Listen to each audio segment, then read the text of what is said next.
Sujet d'actualité très présent dans le débat public, l'aide à mourir. Un projet de loi dédié à la fin de vie sera examiné par une commission paritaire la semaine prochaine. On en parle ce soir avec vous, Christophe Marion. Bonsoir. Bonsoir. Merci d'être l'invité d'ici 19h20. Vous êtes député Renaissance de la 3e circonscription du Loir-et-Cher et vous êtes l'un des 71 parlementaires français retenus pour étudier ce projet de loi autour de la fin de vie.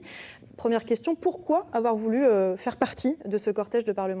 Pour plusieurs raisons. D'une part, parce que comme beaucoup de Français, j'ai été confronté à l'accompagnement de proches durant leur fin de vie et j'ai été profondément touché, choqué, bouleversé par cet épisode de ma vie. J'ai organisé un certain nombre de rencontres avec des citoyens, des soignants depuis mon élection sur le sujet de la fin de vie. Et puis au fond, c'est un sujet transpartisan qui permet d'aller au-delà des clivages politiques, religieux, philosophiques. Et je crois qu'à l'Assemblée nationale, c'est important d'avoir ces moments d'échange qui sont en dehors des étiquettes politiques. Alors avant d'aller plus loin, Christophe Marion, très important. Pourquoi il serait donné du monde. Je ferais c'est pas essayer de là, courage dont je disposerai le moment venu. Ça, c'est ça aussi la vraie question. Voilà pour ce témoignage très fort. Votre réaction, Christophe Marion, à ce qu'on vient d'entendre ? Je crois que cette femme a tout dit. Elle souhaite avoir la liberté, et c'est une loi de liberté dont nous nous apprêtons à débattre.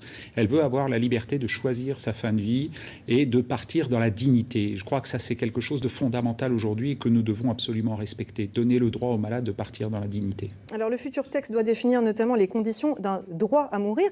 Et quelles pourraient être ces conditions ? C'est un des points qui cristallise quelques tensions. Alors, il y a plusieurs conditions. Il faut que la maladie engendre des douleurs qu'on ne peut pas soulager. Ça, c'est une dimension importante. Et que le pronostic vital soit engagé à moyen terme. Face à une maladie incurable, notamment. Une maladie incurable, des douleurs réfractaires.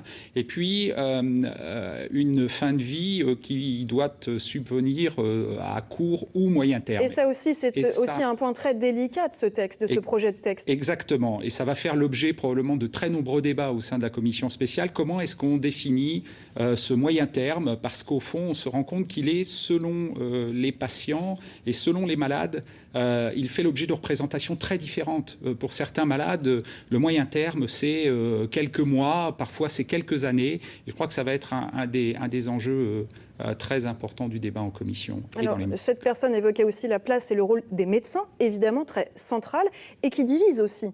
Oui, les médecins les soignants ne sont pas tous d'accord, et moi j'ai beaucoup de respect pour le travail des soignants et pour des soignants qui me disent parfois j'ai été formé pour soigner les gens, je n'ai pas été soigné pour les aider à mourir. Et je crois que la clause de conscience qui permettra à un soignant, à un médecin de ne pas effectuer cette aide à mourir, il faut absolument la respecter dès lors que nous offrons aux malades une solution et notamment un médecin qui sera d'accord pour pratiquer cet acte. Donc je crois qu'il faut sur ce sujet-là être très respectueux des différentes idées, y compris de celles et ceux qui ne sont pas en accord avec cette proposition de loi. Merci beaucoup Christophe Marion. Je rappelle que vous êtes député Renaissance de la 3e circonscription du Loir-et-Cher et que vous faites partie de ce cortège de parlementaires qui va travailler donc à ce projet de loi sur la fin de vie. Merci beaucoup d'avoir été notre invité.